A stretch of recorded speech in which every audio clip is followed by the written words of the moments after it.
Cracking everybody, it's your boy Jason Yamamoto, and today I'm going to talk to you guys about the benefits of doing heavy compound movements with lighter weights. I'm going to say that one more time.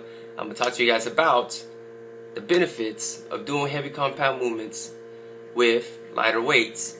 Alright, I'm going to use basic examples and basic numbers. Okay. Now, here's the issue with this topic is the fact that most people who goes into the gym, they go heavy, right? They go heavy. They don't even know the percentages of their strength. A lot of people don't know their 50s, they don't know their 60s, 70s, 80s, 90s, even 100. Okay, let's say your one rep max is 225 pounds. What's 50% of that, right? 110, 112, you know? 112, I mean, it makes a lot of sense, you know? But a lot of people don't know that. And here's the thing, when people go between their 80 to 90% on their strength and trying to build muscle, they tend to use a lot of their muscles, right? That's what happens when you do heavy compound movements. You're using more than one muscle groups in order to perform the exercise. Let's use the bench press as an example. How many muscle groups do you think you're using when you're performing the bench press? You think it's just chest? Nah. You think it's just your triceps? Nah. You think it's just your chest and triceps? Not even, man. If you're going like 80 to 90% on your heavy compound movements on the bench press, you're using the chest, your shoulders, your triceps, and even your lats. You know, you're supposed to actually use your lats when you're bench pressing. You're supposed to kind of feel it in there, right? That's what helps push it up. But a lot of people don't know that. But anyways, let's talk about not the reps, not necessarily the reps, okay? Now, when you're going that heavy, right, you're using all that muscle.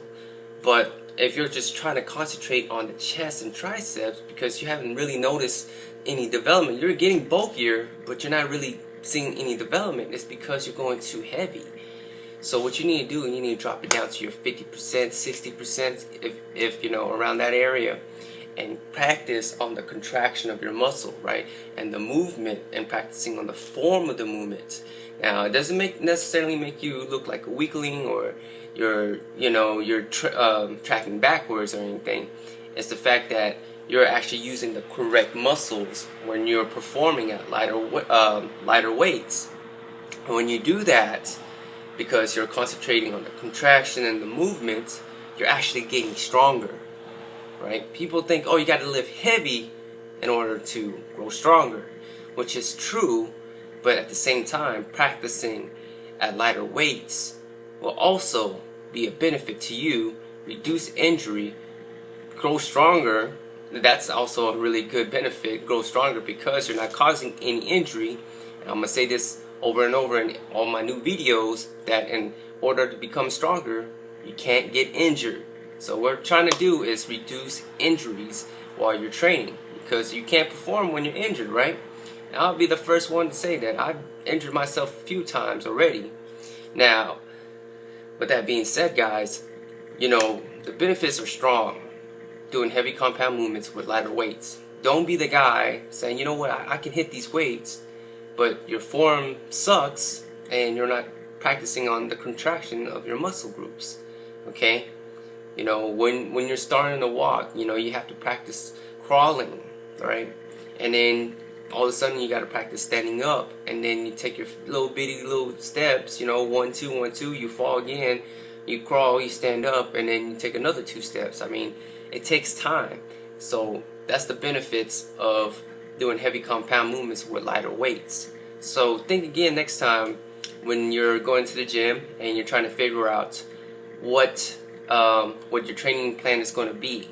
Okay, if you're going to incorporate heavy training, just know that you're not going to be singling out certain muscle groups. Okay, now so hopefully this information is beneficial to you and your training. Anyways, it's your boy Jason Yamamoto, and I'll talk to you guys later.